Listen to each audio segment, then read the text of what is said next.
Welcome to my Narrowboat kitchen!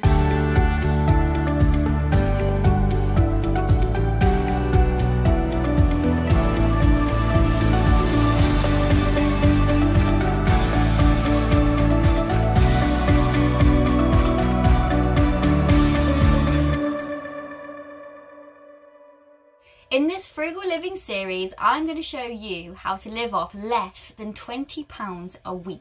Yes, you heard that right. I'm going to show you how I cook, how I prep, and there's going to be zero food waste. However, disclaimer, I do have to invest a little to keep my pantry stocked up. And in this cheeky little video, I'm going to show you around my Narrowboat kitchen essentials. These essentials keep my gut happy and healthy whilst adding variety to my diet. So the more different types of foods that you eat, the better it is for your gut, the better it is for your overall health.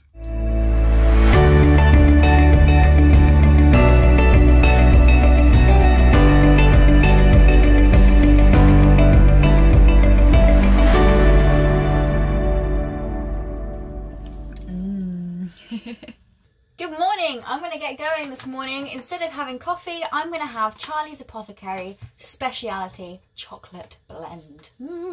This is the best investment I could possibly have for my health. It really is time to kick the coffee. It makes me scatty and I have enough madness in my life. Yes! I read it! Oh, you're so great! Thank you for working. Right. This drink literally has enough natural energy in it to run my engine. Did you know raw chocolate, aka cacao, is nature's caffeine? Oh, it's so tasty. So chocolatey. What have we got in here then, Charlie? Whoa, whoa, whoa, whoa, whoa. So, raw cacao, you got about 5 grams per serving. This is going to give you the lift you need in the morning without the crash. Beetroot, maca, blueberry, raspberry, carob, lumica, double per serving of what you might potentially take if you were to take them in capsules. And then you've got the mushrooms. Oh my god, you've got lion's mane, reishi and cordyceps, which are all extracts. Extracts meaning they're more potent. And then you have ashwagandha and Siberian ginseng. Wow. If all of those magic ingredients didn't mean much to you, then maybe this will.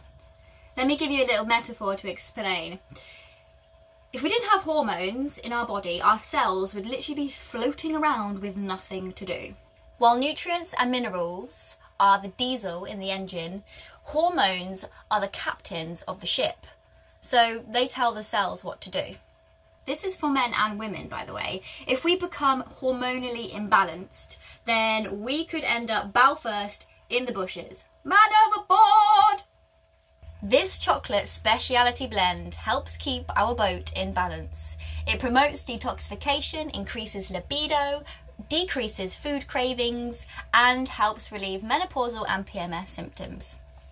So if you want to kick your coffee addiction, try this. Charlie is literally the person that I go to whenever I have any questions to do with health and well-being. He is my guru. He is the person that I speak to about this kind of stuff. He knows so much and he's such a nice guy as well. We've known each other for many years. If anyone wants to get their hands on this, then the number for contacting Charlie is coming up below. Okay, it's time to have a look inside my Narrowboat pantry. So my shelves are looking a little bit bare. I'm going to be filling up my stock of bits. So cacao nibs, really high in antioxidants, really tasty. Walnuts, also known as little brains, really high in omega-3 and 6, and basically if you look at a walnut it looks like a brain, right? So really good for brain health. Flax seeds, really fibre rich. You need fibre in your gut for it to be working properly. The tiny little seeds, I put them in a blender, I blend them up and I turn it into powder. And I actually get more powder doing it this way. This again also goes on salads, soups, breakfast, all those things. Instead of having oats all the time, I sometimes have buckwheat porridge. I find buckwheat so delicious and tasty and yummy, and it just is nice to have that variety. And again, really high in fibre, really easy to cook, and you can also sprout these. Hemp powder, also known as protein. I put hemp powder in everything. Put it in stir fries, I put it in salads, soups, put it on my breakfast, I put it in my smoothies. Literally, it goes everywhere. Everywhere and anywhere. Coconut is such a delicious way to get fat into your diet.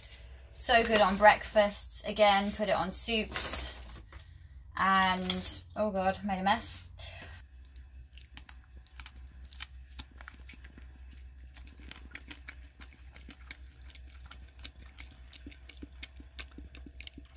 I find that if you use these coconut bars, you actually get more coconut milk for your money. So you could chop this up into 6, use a little cube, put that in your smoothie, put that in your curry, whatever you need to do. Definitely goes for other than like the canned stuff. So seeds, whoop, easy to spill, and high in omega-3. Make sure that any seed that you consume, if you're consuming it raw, you've got to make sure that you process it a little bit. So that's soaking them, or you can dry fry them, and that will make them more bioavailable for you in your body. So you've got lovely organised loveliness on top. It's looking all lovely. And then you have organised chaos down here. One of the difficulties about small space living is that you kind of have to pull everything out to get to anything, which can be really frustrating sometimes, but you just have to just get on with it and not complain, because it is what it is. So yeah, what I've got in here is a couple of boxes, because I had some issues with mice last year. So this is actually really good for me to be down here organising it, because they're going to come back again. And if I just protect all of my really lovely products... Oh look, oh my God, look, that's where the mouse got the spirulina last time. Shit.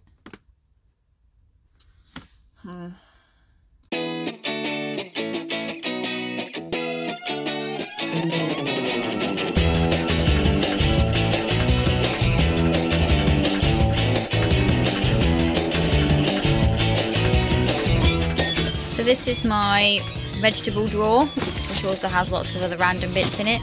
But I keep my root vegetables, my garlic, my onions, and anything that doesn't need to go in the fridge that's foodie can go in here. Beans and things that I use a lot of. I've got my nori, which I put in miso soups. I live off risotto. I also live off dal. I very rarely eat pasta, but I like to have it in. Got some more red lentils there. We got the couscous. So nice, they named it twice. Oh, am I going to be able to fit everything in? Chickpeas, I eat so many of those. I pretty much soak chickpeas every week. Make hummus and stuff. Oats, live off those every day. I've got some different kind of dal here. It's called mung dal, which is just, again, for variety. Got loads of noodles, rice noodles, and a bit more rice on top. Wow, that's pretty full. Also got my quinoa that I eat a lot of, and rice, of course.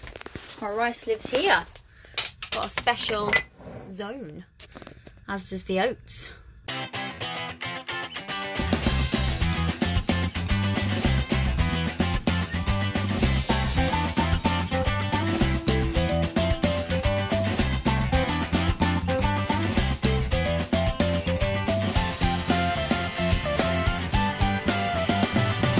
I have a whole box of tea,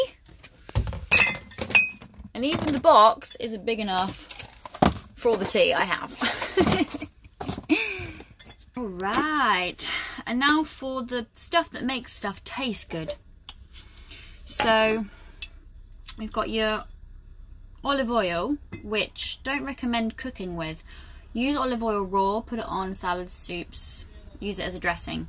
I cook with rapeseed oil and, where is it? coconut oil. So they're my main oils for cooking. Got your vinegars for dressings. Apple cider is always a really good one. Hemp oil, used raw, great for omega-3. And then I just have like an assortment of different stuff really. So I've got my sweet chili, got my mayos, you know, the usual. You got your mustard, that's also what makes things really taste nice. Got some chili oil for when I'm feeling like something hot.